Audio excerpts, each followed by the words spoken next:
Okay, hi y'all. I'm gonna do a creature feature hidden gems video. I see a lot of you liked my what was it? Disaster movies hidden gems part 1. So this is gonna be part 1 of creature features. Now I've done a video talking about sharks and shark movies, so I'm not mentioning any shark movies in volume 1 here. I probably will in part 2, just in case y'all didn't watch the shark video I just mentioned. In case y'all missed that one. But anyways, this is part 1, so here we go. Now, there's 5 movies on this collection here, and I'll talk about all of them. The first one is called Croc.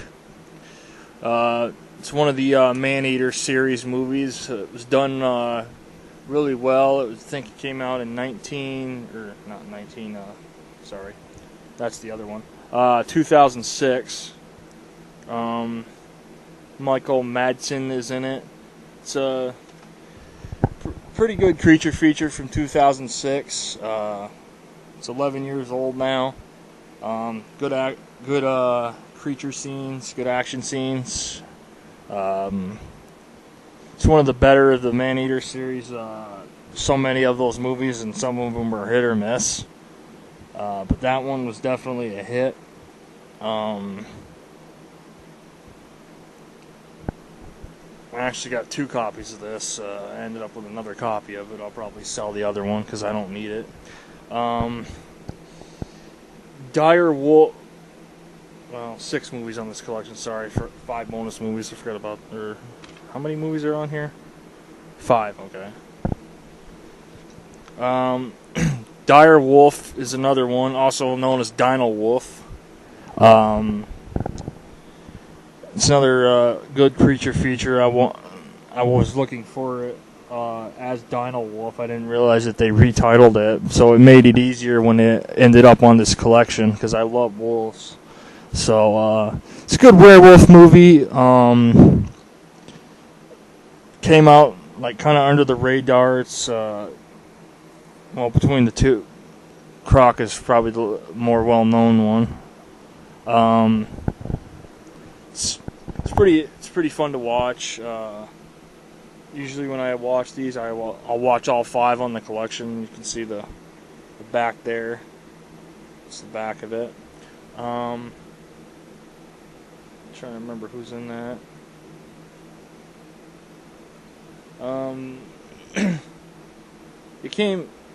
Doesn't have the year it came out. I don't remember the year it came out, but it's not as old as the other 2. Or some of the other ones on here. So, it's pretty, special effects are good.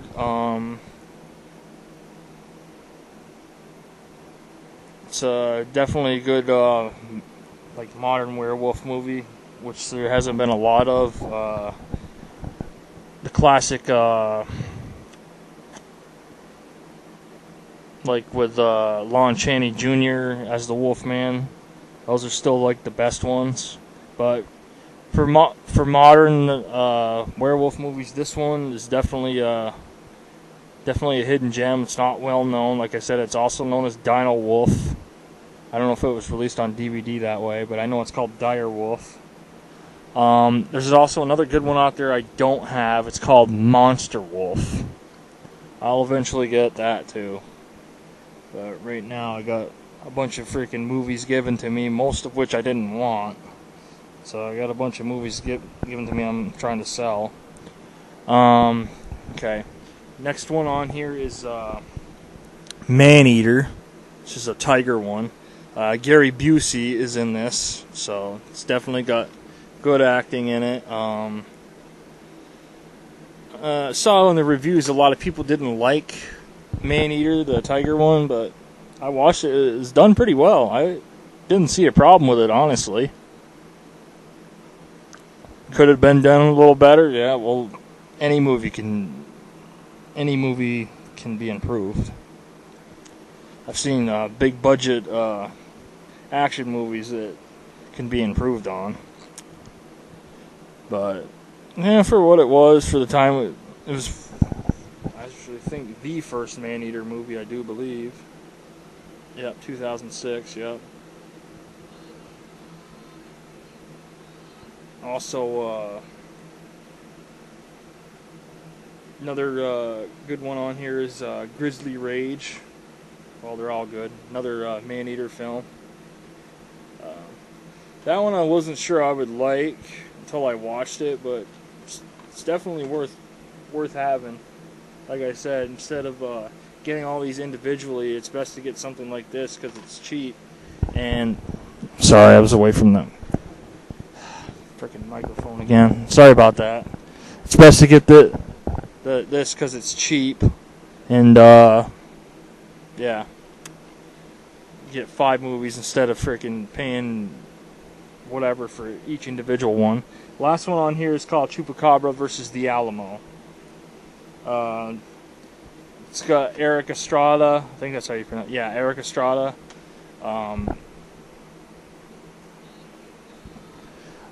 From Chips, I think it was. I think that was the show he was on. Well, anyway. Again, that's not as old. That's maybe a few years old at the most. Yeah, 2012. That's what I thought. I also have that recorded onto a tape before I had this. It's very fun. It's a very fun movie to watch. It's done really well. There's a scene at the Alamo toward the end. Well, you'll see if you watch it. But anyways, I highly recommend this collection. You can find this like at Walmart in the $5 bin. It's probably less than that now. I mean, they have a $3.74 section, so maybe it's less than that now. Anyway, moving on. Snakehead Terror. This came out in 2000. I want to say 2009. Maybe 2009. Who knows? Well, it's probably close to 10 years old anyway, but you'd never know that watching it because it holds up pretty well today. Snakeheads are actually around. Found some in the lake where I live before, so they can pretty much freshwater fish, so they can pretty much go anywhere they want. There's a few movies about snakeheads. Frankenfish is another one that's pretty good. Snakehead Swamp, I didn't like at first, but seeing it, part of it recently, it didn't seem like it was as bad as I thought. So, Snakehead Swamp, I'll give another go. See it on again, catch the whole thing. But anyways, Snakehead Terror, it's got a lot of good special effects. It's set in the Northeast. It's on Sci-Fi, as you can see. It's based on actual events. It's got good reviews. A lot of people liked it. Again, I highly recommend it. Well, I don't do these videos on movies I don't like. Okay, so you're not. I'll mention some at the end to avoid. But I don't do videos on movies I don't like. But I highly recommend this, especially if you want something that's not a shark or an alligator. Snakehead Terror is definitely a way to go in that respect. Another tiger one here. It's called Sabretooth. Now this has a sequel that I don't have yet. It's called Attack of the Sabretooth. At least I assume it's a sequel. This is another one I took a chance on. Didn't know if I'd like it. The special effects are, well, they are what they are. They're not extraordinary, but they're not horrible either. So it's definitely worth having. It's not going to be that much. It's not very high priced. A guy, John Rice Davies, has a role in it, and it's in a lot of movies and TV shows. I gotta get the sequel to this, so I'll have both. But it's definitely the gamble was definitely worth it. Like I said, Attack of the Sabretooth is the second one. So supposedly somebody I know might have it. Maybe they'll trade it to me. If they do, I got about freaking 70 movies in that bin I don't want that they can choose from. So I'll even give them a couple movies for it if they got it. So I love my creature features. But okay, next one is called Warbirds. Brian Krause is in this from the newer Bandit movies. Now this is set in toward the end of World War II, and the Women's Air Force Service pilots, WASP, are depicted in this. So instead of shooting down enemy planes, they're shooting down these like dragon, like pterodactyl things. Very interesting to watch. This is another one I got off this place called Swap a DVD, and sorry, this camera's all over the place. I got off Swap a DVD and put it on my wish list. When you put it on your wish list on auto request, as long as you have the 50 cents for the processing fee, which is only for the maintenance for the website, and basically, as long as you have that, you can get it. I had it on auto request. Somebody posted it. I was first in line to get it. So the copy automatically went to me, and I've had it ever since. So it's definitely highly recommended. I mean, I wish they would do something like this with World War I. It'd be cool to watch, like the Red Baron, as Albatross is behind me. He was more famous for the triplane, but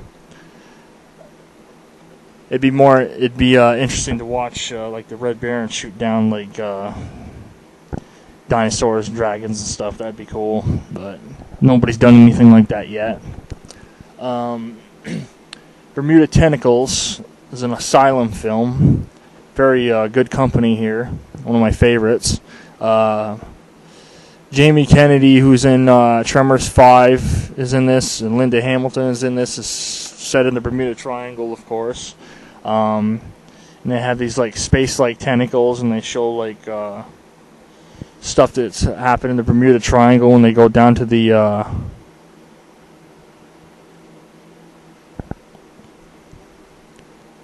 that space thing, whatever the hell it is. So pretty interesting. It's on Blu-ray, as you can see, as well as DVD. This came out in 2014. It's done really well. I can't understand why a lot of people didn't like this, but of course, the Asylum takes a lot of flack for the movies that they make. But the fact of the matter is, they make better movies than a lot of the big movie companies.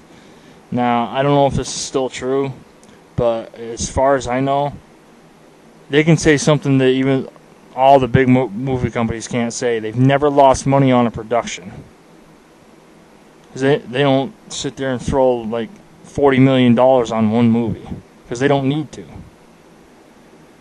But other companies like Warner Brothers and Paramount and Universal, they lose money because they'll throw $100 million on a movie that they think is going to do well, and then it earns $40 million at the box office. Its whole run, and that's it. So just because you have a big budget and a big movie company doesn't mean you're going to always make good movies. And just because you have a lower budget and less to work with doesn't mean you make bad movies. And the Asylum makes really good films.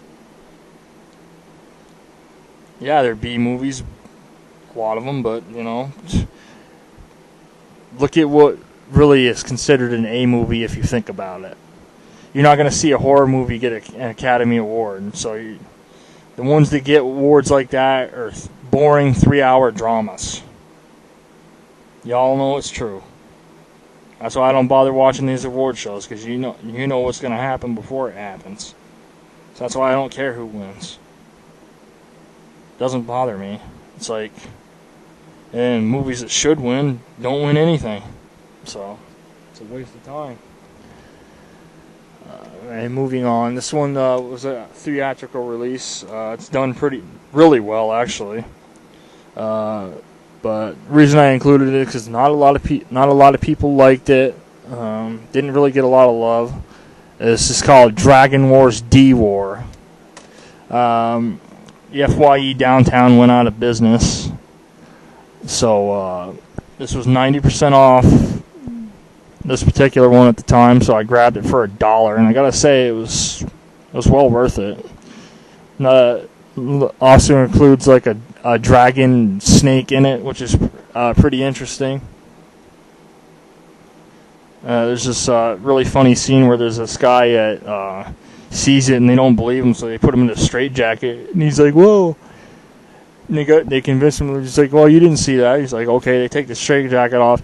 He sees it, of course, in the window again. They put the straitjacket back on. So, see, times like that, keep your mouth shut. That's a life lesson right there. But it's a shame that the movie didn't do more well in theaters. It's a good creature feature. This is actually a steel book, metal case, which is cool. So it's cool to get that for $1. I seen it on Blu-ray, but I was like, well, I don't want to get rid of my steel book case for that, so I'll stick with the DVD for this particular one. Now, here's another. Well, you know what? I'll save that one for next time. The hell with that. Return of the Killer Shrews. This features James Best, John Schneider, Rick Hurst all from the Dukes of Hazzard, as well as Bruce Davidson. It includes a bonus of the original Killer Shrews on the disc, and it has a music video called Shrewd Awakening featuring Dean Torrance of the legendary duo Jan and Dean. This is a really good creature feature. There's a nod to the Dukes of Hazzard in it that you'll see. James Best, who played Roscoe P. Coltrane on the Dukes of Hazzard, played in the original Killer Shrews movie. They're both done really well. The original was in '59. This one came out in 2012, I want to say. 2012 or 2013. It's not that. Return of the Killer Shrews is not that old. But it's a really good film. I enjoyed it. It's good to continue the story.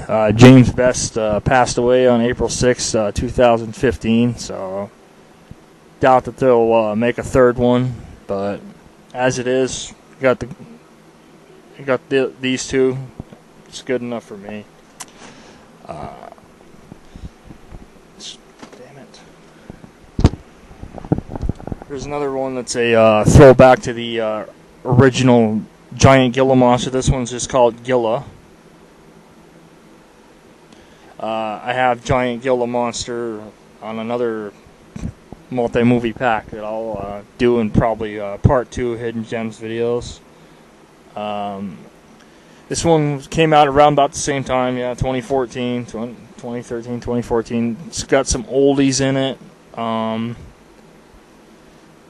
It's got like the cars from American Graffiti in it. The only difference is the good guy drives the 55 in this, and the punk guy drives the Little Deuce Coupe.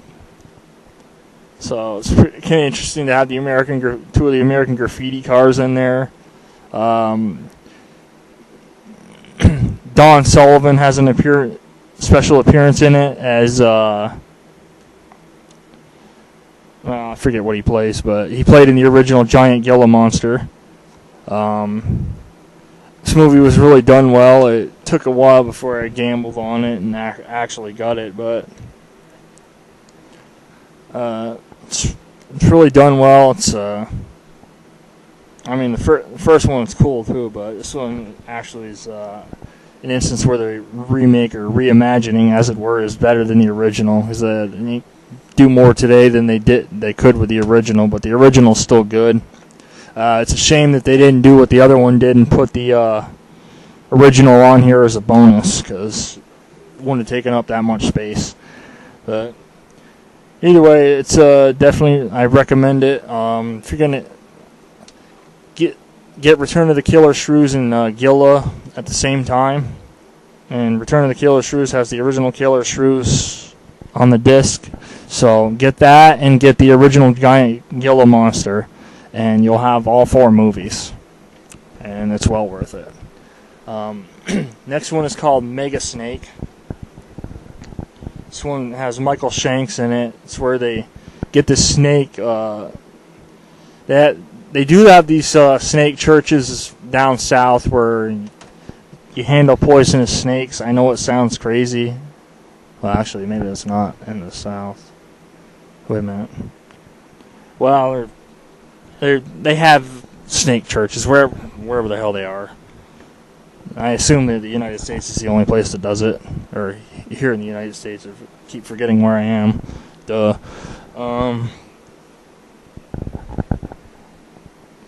But they have churches where they handle poisonous snakes. I know it sounds crazy, but they actually still do it. So, anyways, they buy this. He gets this snake, even though the guy doesn't really want to sell it. He basically just leaves the money and takes the snake. His brother does, and the snake, once the thing that it's in breaks, the little jar breaks, it grows, and it just keeps growing. You don't want to let it eat anything alive because it grows even more. It's this came out in 2006. I actually recorded it to a VHS tape from Sci-Fi. Well, I had somebody do it for me because when I tried to do it, it freaking didn't come out. That's why I was happy when they released the DVD of it. Very interesting movie. Good storyline, good acting. I will say this though, the idiot sheriff in this, the guy that plays him, I forget his name, but he also played another idiot sheriff in another Snake movie a couple years later called Copperhead. I'm not going to spoil it for you, but I enjoyed what happened to him in both movies. Now, Copperhead is another great one. I'm going to mention it. I have it on a DVD-R. Wasn't officially released for whatever reason. It's really a great film, though. Billy Drago's in it. Brad Johnson. Now, the characters that they play in them are actually original, like, outlaws and whatnot of the Old West. So, like, Brad Johnson plays Wild Bill Longley. Wild Bill Longley was actually an outlaw in the Old West. And Jesse Evans, played by Billy Drago, another outlaw. And that Will guy, the guy named Will in it, is, of course, Billy the Kid. So it's Copperhead's really a good snake movie. It's from 2008, and it's really you don't hear a lot of people talk about it because it doesn't have an official DVD release or whatever. Not a lot of people know about it, but everybody I've showed it to likes it. So it's there's not too many horror movies that are set in the Old West, but that one was. But yeah, it's a good film. Okay, and next is Vipers. This features Tara Reid or Raid, as well as Corbin Burns, whatever the hell his name is. You may remember Tara Reid from the Sharknado franchise. She's in the Sharknado movies now.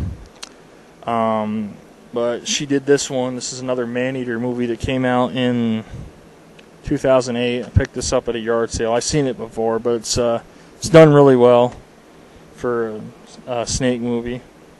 2002. Yeah, so it came out the same year as Copperhead did. But both are really good films. They're a good watch. They keep you interested.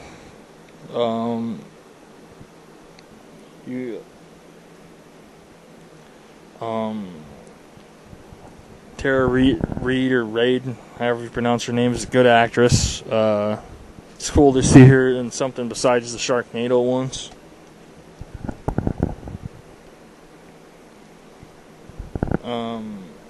like I said, there's about 30 or so Maneater series movies. I think they're still making them. They still make a couple here and there. I think they've been making them since 2006. Like I said, they're not all good. I haven't seen them all, but I've seen a couple that, you know, and just weren't that great. But that's why you don't have to have all of them. Next is Pterodactyl. There's another one called Pterodactyl. It's pretty good that I don't have. This one I got from Amazon. I took a chance on. It's a more recent one. This one came out in 2016, so this one's only a year old. But definitely looks like they had a bigger budget than a lot of them. But that being said, like I said, the budget doesn't always really matter. But it was definitely fun to watch it because I didn't know what to expect when I watched it. But Pterodactyl is definitely worth it. It's only about $10 usually. Most of these movies, that's a good thing about creature features. Most creature features don't go for very much, so you can pretty much stock up on them. I don't think this has any notable. Yeah, it doesn't really have any notable actors or actresses in it. But again, a lot of these movies don't. But it's definitely a fun watch. There's another one called Pterodactyl. That's an older film. That's pretty good. That's pretty cheap too. I've seen that floating around. Probably pick it up at some point. I think I had it a long time ago, but. Blood Lake is another asylum film. This has to deal with lampreys, you know, those sucker fish, and yes, they actually do bite people. We have them in the lake here. I've never encountered one, and I'm not sure I'd want to. I don't know if they're aggressive like that as this portrays. Now, Shannon Doherty's in this too, as well as Christopher Lloyd and Zack Ward. So this one actually had a pretty good cast for a movie like that. This one actually aired on Animal Planet, of all things. You'd think it aired on Sci-Fi, but this actually aired on Animal Planet originally. But hell of a movie, though, I tell you that. It's another one I took a chance on that paid off. Seen another copy of it at Rite Aid the other day, but I don't need it, so let's see, getting down to okay, we're almost at the end of part 1 here. Next to last film features Kristen Booth, Stephen McHattie, who played James Dean in movie called James Dean back in 1976. Sean Patrick Flannery, who's on Young Indiana Jones, played Teenage Indiana Jones, and Rod Taylor, who was in The Birds. This is sort of a spiritual sequel to The Birds. It's called Caw. It has to deal with ravens. I got this from, well, it's more of an acquaintance than a friend, but I bought a bunch of movies off of them for $10 to do them a favor. Most of it was shit I didn't want, but this one was basically the one that I kept, and gotta tell you, I watched it more recently, like a couple months ago. It's definitely holds up pretty well. I have The Birds too, the classic 1963 Alfred Hitchcock film with Tippi Hedren and Rod Taylor. So there was a movie called The Birds 2 that came out in the 80s. I don't think it's a sequel per se, but I know a lot of people didn't like it, but still, if I saw the tape, because it's only on VHS, I'd pick it up just to check it out. But it doesn't look too bad to me. Anyway, the last film in here is Octopus 2. Now, you're probably wondering why I don't mention Octopus 1 as well. That movie sucks. The first one, okay? Octopus 1, that movie is garbage. They tried to basically take the element of the first Jaws movie, okay? Where, you know, build the suspense, that thing. Okay, well, that worked for Jaws. But why do you think you saw more of the shark in Jaws 2? It's because that only works one time. It does not work with all movies. It worked with the first Jaws, yes, but it's not going to work every time somebody tries to do it. People want to watch a creature feature, they want to see the damn creature. That's the way it is. I know that's how I feel. I mean, yeah, I got the first Jaws too because it's a good movie, but, you know, trying to take that storyline and where you just basically film, you know, dialogue for an hour and a half before anything happens. You know, doesn't hold people's attention, especially with a low budget movie like Octopus, where they had, you know, no good background music to back it up, or good acting, for that matter.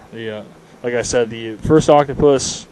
Once you see the octopus, you know, it's worth it for that scene, but, you know, the movie itself as a whole is not worth owning. Now this one is done pretty well. It came out in 2001 or 2000 or early 2001.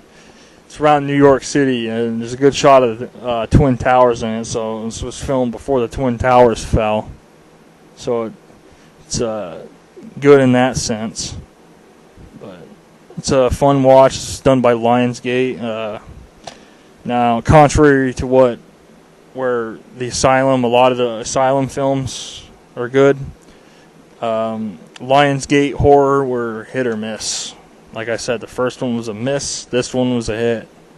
Not a lot of people like these Octopus 2 that I know of, but I thought it was done pretty well. Honestly, I forgot where this came. Where I got this at this point, honestly. But it's done pretty well. Action scenes are good. Creature looks pretty cool in it. Got a little, I wouldn't really call it a twist, but it's got a little something that happens at the end that I found amusing. But you'll see if you watch it. Anyway, this is part 1 of Hidden Creature Feature Hidden Gems. I hope y'all enjoyed it. I'll do part 2 later on down the road. But for now, check out these movies that I mentioned. Check out my disaster movie Hidden Gems. And have a nice day.